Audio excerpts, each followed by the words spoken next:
Friends, welcome to Fintech Trading. जैसा कि आप स्क्रीन पे देख पा रहे हो, आज हमारा डिस्कशन का शेयर जियो फाइनेंशियल सर्विसेज।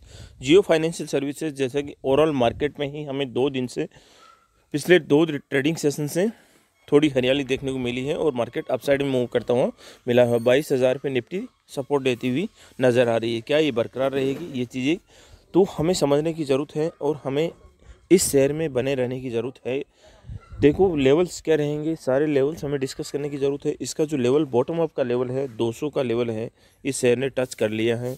अब इसके आगे और क्या शेयर और डाउन जा सकता है या यहाँ से अपसाइड जाएगा? देखो वीकली टाइम फ्रेम में हम देखें तो ये लास्ट वीक की जो कैंडल है उसको देखें तो ये शेयर हमें ऐसा लगता है कि ये शेयर ऊपर की तरफ जाएगा। जैसे इसकी कैंडल बन रही है उससे ऐसा लग रहा है कि ये ऊपर की तरफ यहाँ से इसका रुझान चेंज हुआ है, लेकिन एक्चुअल में रुझान चेंज हुआ है कि नहीं हुआ है? क्या न्यूज़ कुछ परिवर्तन हुआ है? ट्रम्प का रेसिप्रोकल पॉलिसी में कुछ चेंज हुआ है?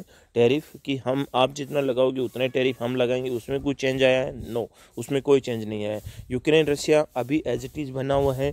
हालांकि जो यूक्रेन के जो भी जितने भी उसने सहायता देते थे वो सारी काट दी है और वो अमेरिका का पक्ष है कि युद्ध रुकना चाहिए, लेकिन अभी तक कुछ ऐसा आया नहीं है। दूसरी बात जो है रूपी का डेप्रिसिएशन, हाँ रूपी का डेप्रिसिएशन जो 89 की तरफ कहीं जा रही थी वो 87 के आसपास कहीं आके रुक गई है एक बार, क्योंकि ग्लोबली जो है डॉलर का सेलिंग हुआ है दबा के, और जो एफआईज की तो बहुत ही दबा के सेलिंग हो रही थी वो सेलिंग एफआई की सेलिंग ओवर सोल्ड हो चुकी है और एफआईज की सेलिंग अभी थोड़ी रुकती हुई नज़र आ रही है। और जितनी थोड़ी बहुत हो रही है वो हमारे डीआई जो है उसको खरीद पा रही है। तो मार्केट सेंटिमेंट के अनुसार ये चीज़ें थोड़ी थोड़ी कंट्रोल में होती हुई दिख रही है। तो पिछली 7-8 महीने से जो कमजोरी दिखी है हमें वो एफआईज के जो आउटफ्लो के साथ में जो कमजोरी आई थी वो धीरे धीरे कंट्रोल होती हुई नज़र आ रही है। तो देखो हम जो ट्रैप हो गए इस शेयर में, इस सेंटिमेंट में ट्रैप हो गए, तो हमने कहीं इस शेयर को कहाँ ख़रीदा, यहाँ ख़रीदा, यहाँ ख़रीदा, यहाँ ख़रीदा, यहाँ ख़रीदा, इस लेवल में ये जो एरिया है इस एरिया में इस शेयर को हमने ख़रीद लिया। तो अभी हमें क्या करना चाहिए? अभी हमें इसको एवरेजिंग करना चाहिए कि नहीं करना चाहिए? देखो एवरेजिंग करने का एक ही तरीका है, आपको यदि सबसे बेस्ट उसका बॉटम अप मिल रहा है और सपोर्ट मिल रहा है तो वहाँ पे आपको एवरेजिंग करनी चाहिए। मुझे लग रहा है कि ये इसका सबसे बेस्ट बॉटम अप करने के लिए, इसका एवरेज करने के लिए सबसे बेस्ट सपोर्ट है।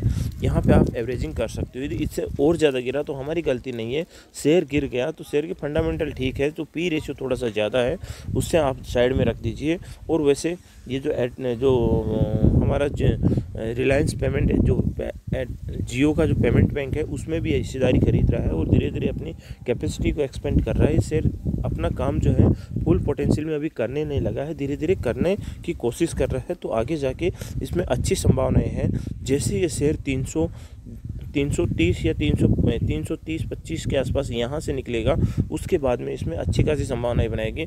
उसके पहले ये शेयर जो धड़ाम से यहाँ पे गिरा है, ये जो गिरावट इसकी है ये कवर होनी ज़रूरी है। तो यहाँ पे आप इसको ऐड ऑन कर सकते हो। मेरे हिसाब से आप यहाँ पे इसको लेके चलिए जिससे कि आपका एवरेजिंग बढ़िया हो और आपको आगे आने वाले समय में कोई प्रॉब्लम ना हो। तो क्योंकि आपने देखो इधर से इस लेवल से ख़रीद लिया है, 375 380 से ख़रीद लिया है, तो इस गैप को भरने के लिए आपका एवरेजिंग कहीं इधर लाने के लिए 300 के आसपास लाने के लिए आपको इस एरिया से ख़रीदना ज़रूरी है, नहीं तो आपका एवरेजिंग बढ़िया नहीं होगा। और बॉटम अप साइड में आप देख लो, इसको हो सकता है कि आपको ये 170 के आसपास और चला जाए, 150 चला जाए, लेकिन डाउन साइड में तो कितना 20-25-50 पॉइंट ही फिसल सकता है, लेकिन अप साइड में 1000 तक जा सकता है। तो अप साइड में जाने के चांसेस इसके बहुत ज़्यादा है। तो इसलिए आप अपने आप को मोटिवेटेड रखिए, इसमें आप इन्वेस्टेड रहिए निकलने की, आप इसमें कोई कष्ट मत कीजिए। शेयर अभी नहीं चलेगा तो आपको 6 महीने के बाद में या 1 साल के बाद में निश्चित ही ये शेयर आपको 400-500 के ऊपर दिखाई देगा और आप बढ़िया एवरेजिंग करके चलोगे तो आप प्रॉफिट में इसमें 100% रहोगे। यदि एवरेजिंग नहीं करोगे और निकल जाओगे तो इसमें आपको कुछ नहीं मिलने वाला है। बाकी वीडियो आपको मोटिवेशनल लगे तो प्लीज़ आप हमारे चैनल को थम्स अप लिख सकते हो। Thank you, thanks a lot.